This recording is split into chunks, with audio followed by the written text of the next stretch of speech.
Hi guys, welcome to my condo. Nakapag-upgrade na ako ng bed. Kasi ever since nakarating ako sa Manila, palagi ako naka-single bed, yung maliit lang na ganun.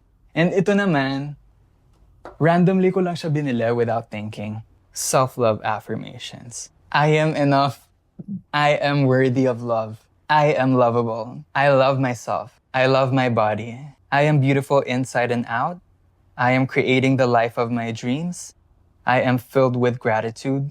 Tapos ito naman, ang aking view. Ooh, so bright!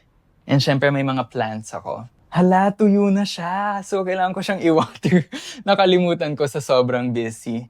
I radiate positive energy. I am confident. I am fearless. Di nyo natatanong pero I'm a PWD, a person with disability. Meron akong certificate. This is to certify that Mr.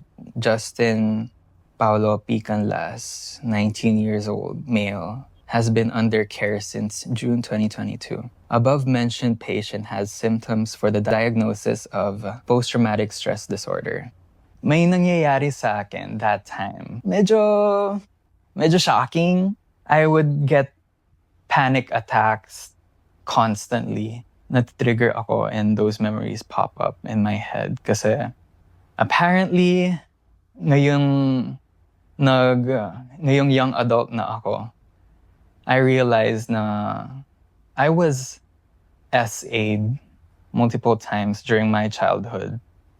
Nakaka-exhaust talaga na magka-panic attack, go over those memories from the past. In this line of work as a P-pop idol, having PTSD is stressing. Hindi ko alam na kung kailan ako magkaka-panic attack na lang bigla. 5 na lang sila magpe-perform bigla kasi ako, magsistay ako sa backstage. Di ko na kaya. Yun talaga yung takot ko na hindi ko talaga magagawa yung gusto kong gawin. Hindi ako makakapag-perform fully. Mawawala na lang talaga ako. I am free to be my authentic self. I am a masterpiece. This is my DIY closet. Medyo madami akong clothes. I think it's an investment. As a P-pop idol, may times din na walang stylist. Nabili ko to sa Pampanga. 500 pesos lang. I love this jacket so much. Naukay ko lang to sa Baguio. Naukay ko din to sa Japan. I have Gucci. I have this leopard set that I bought from a local designer named Del Morales. Nung first time kong magka-sweldo na malaki, na-feel ko na it's time I reward myself.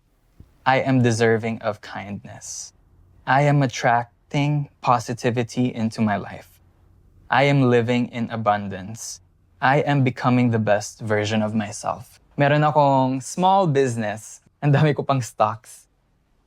You know, pang extra money ko lang. Hello, mother. Hello, anak. How are you? I'm okay. How's your wound? Mag-rest ko mo kasi tomorrow mag-open na. Yung mom ko meron siyang myoma for a few years now and recently nag-call siya ng madaming bleeding. Kailangan ng emergency operation. And medyo na-drain yung bank account ko kaya kailangan ko mag-racket-racket. Thank you for looking after me. Yan yung Choco Hospital na. Eh syempre, kasi hindi naman magbantega ka. Kanya mag-file kong leave. Can paying for the hospital bill. Oh my gosh! I needed to put out more money than I should. Napa-cash advance pa ako kay Viva. Ayun, oo, tama. 6 digits. Although, sobrang thankful ako. Hindi ko pa rin maiwasan ma-feel na kulang pa rin. I believe we're far from being there yet. It's like how SB19 and Beanie, naging household names sila na hihiya na ako actually. Kasi sabi ng mga tao after SB19 and Beanie, alamat na yung next. Pero hindi pa namin nakakamit yung expectations nila. Di ko maiwasang maisip na we might not be destined for this.